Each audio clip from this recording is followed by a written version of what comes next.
শত্রুর মুখে ছাই দিয়ে ঘুরে দাঁড়ালেন তিনি। শুধুমাত্র বহিঃশত্রু নয়, তার সঙ্গে অন্দরের শত্রুদেরও জবাব দিয়ে ঘুরে দাঁড়ানোর চেষ্টা করলেন তিনি, এবং সেখানে রীতিমতো সফল বলে ধরে নেওয়া যেতে পারে। ভাবছেন কার কথা বলছি? জানাবো আজকের এই ছোট্ট প্রতিবেদনে। আপনারা দেখছেন ক্রাইম প্রেস বেঙ্গল, আমি রাজীব। দীর্ঘদিন ধরেই একটা জল্পনা রাজ্য রাজনীতিতে ছড়িয়ে পড়ছিল। কি সেই জল্পনা? প্রাক্তন বিজেপির রাজ্য সভাপতি দিলীপ ঘোষ, তিনি নাকি 21শে জুলাই তৃণমূল কংগ্রেসের শহীদ দিবসের সেই মঞ্চে তৃণমূলে যোগদান করতে পারেন। এই জল্পনাটি এমনভাবে সারা বাংলা জুড়ে ছড়িয়ে দেওয়া হচ্ছিল যাতে মনে হচ্ছিল দিলীপ বোধহয় আর বিজেপিতে থাকতেই পারছেন না, দিলীপ ঘোষ বোধহয় তৃণমূলে যোগদান করবেন।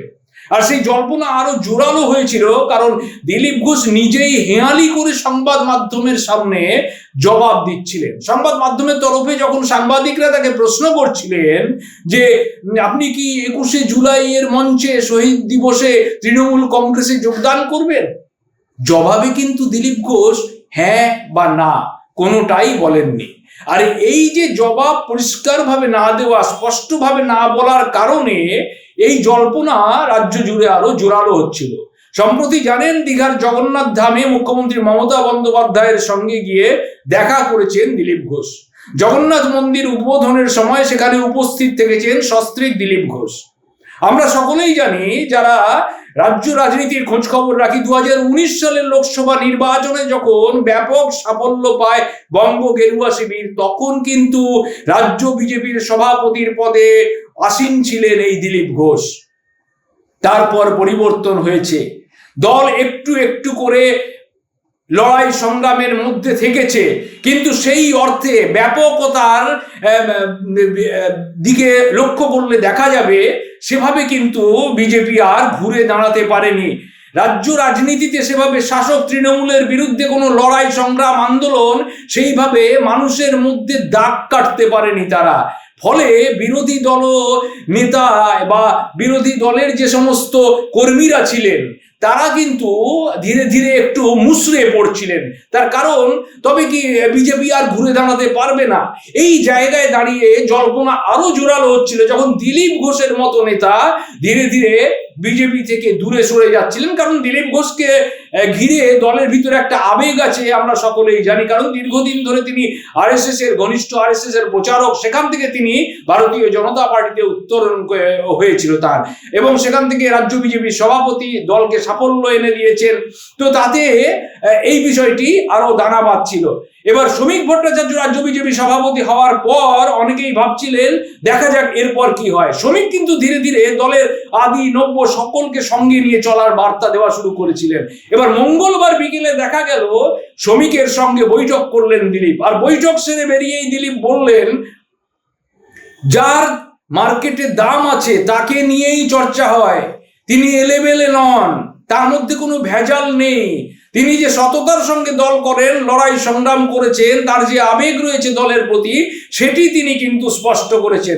পাশাপাশি দিলীপ ঘোষ এও বলেছেন যে অনেক ঘাম রক্ত দিয়ে এই দলের হয়ে লড়াই করেছি, ফলে এখান থেকে সরে যাওয়ার কোনো প্রশ্ন নেই। এই আবেগ দলের সঙ্গে রয়েছে, শত বৃষ্টিতেও এই আবেগ এবং এই ঘাম রক্ত মুছে দেওয়া যাবে না। দিলীপের এই বক্তব্যের পরেই কিন্তু দলের অন্দরে আবার গুঞ্জন শুরু হয়েছে। কারণ কেউ কেউ হয়তো ভাবছিলেন, যা আমরা বিভিন্ন সূত্র মারফত খবর পাচ্ছি, কেউ কেউ ভাবছিলেন দলের ভিতর থেকে এবার দিলীপ ঘোষকে সরিয়ে দেওয়া যাবে, দিলীপ ঘোষ হয়তো সরে যাবেন।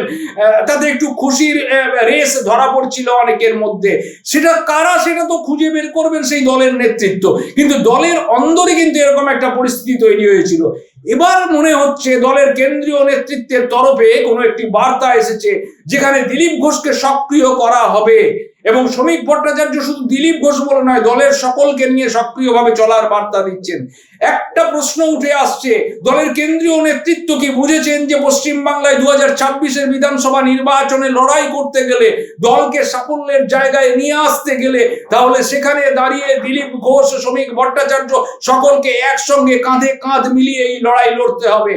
সংখ্যালঘু থেকে শুরু করে ছাত্র, যুব, কৃষক, শ্রমিক সকলকে এক ছাতার তলায় নিয়ে আসতে হবে। তবেই কিন্তু 2026-এ তৃণমূলের বিরুদ্ধে লড়াইটা দিতে পারবে বঙ্গ গেরুয়া শিবির। তা না হলে সম্ভব নয়। এটা দলের কেন্দ্রীয় নেতৃত্ব বোঝেন বলেই মনে করা হচ্ছে ধীরে ধীরে দিলীপ ঘোষ, শ্রমিক ভট্টাচার্য তৎসহ পুরনো যে সমস্ত নেতা নেত্রীরা রয়েছেন, যারা দীর্ঘদিন ধরে দলের সংগ্রামে আন্দোলনে থেকেছেন, তাদেরকে গুরুত্বের জায়গায় নিয়ে আসা হচ্ছে।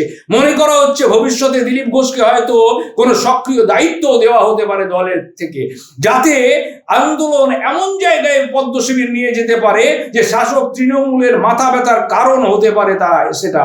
এই দিকেই লক্ষ্য থাকবে আমাদের।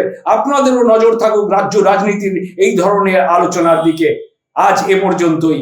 আপনাদের কোনো মতামত থাকলে তা এই কমেন্টস বক্সে আমাদের জানাবেন।